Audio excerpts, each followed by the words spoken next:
पूज्य श्री सुलभ शांतु गुरु जी महाराज से जुड़कर कथा एवं भजनों का आनंद लें। चैनल को अभी सब्सक्राइब करें। राधे राधे। एक गुरु था,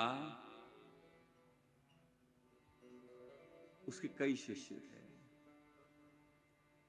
किसी ने सूचना दी जाकर सम्राट को कि जिसके पीछे आप लगे हो वो जो आपका गुरु है ना, वो शराब पीता है,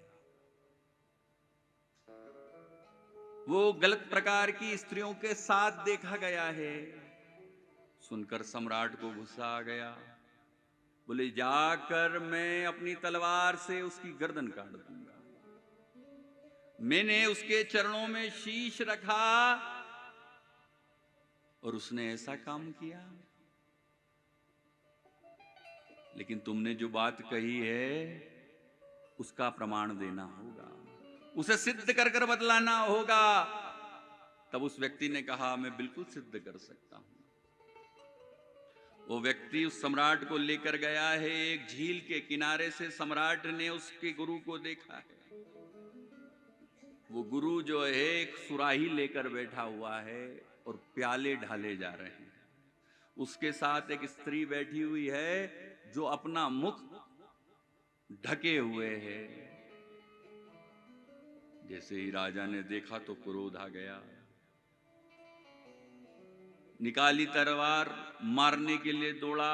उसके पहले उस व्यक्ति से कहा, तुम तुम्हारे घर जाओ, अब कुछ सिद्ध करने को बचा नहीं, अब मैं सब देख लूंगा।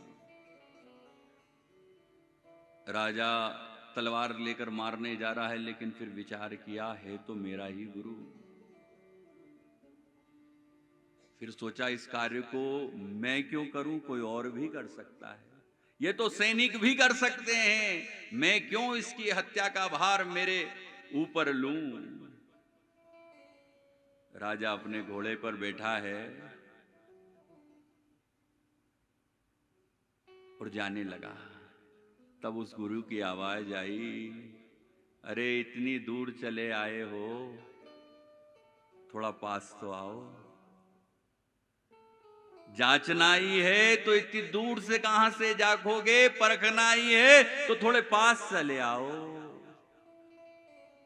थोड़ा भी फासला ठीक नहीं, थोड़ी भी दूरी ठीक नहीं। यदि सच में जानना चाहते हो तो बिल्कुल समीप चले आओ। गुरु की उस आवाज में दम था। सम्राट मना नहीं कर पाया। घोड़े से उतरा है, उसके पास गया। गुरु के पास जो सुराही थी उसने उस सम्राट को दी है।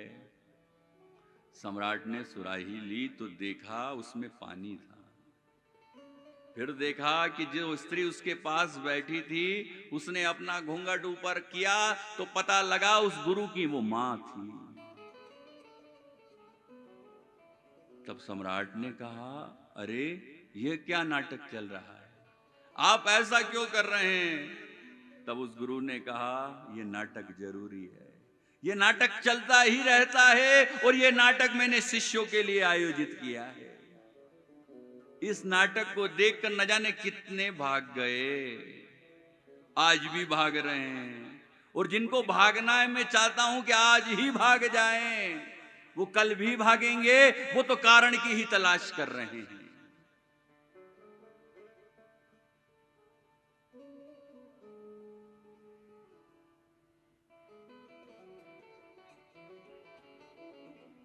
तो जिसको जानना है ना, दूर से नहीं जाना जा सकता। दूर से जानना, बाहर ही जानना होगा। फिर वो ऐसा होगा जैसा सम्राट दूर से घोड़े पर बैठकर जा रहा था। अंतर से जानना, जानना है। जिसको लगे कि गुरु के आचरण में कोई कपट है, कोई छल है, कोई स्वांग है, कोई लीला है, तो ये समझ लेना, यदि वो सच्चा सदगुरु है तो वो स्वांग भी उसने तुम्हारे लिए ही आयोजित किया होगा।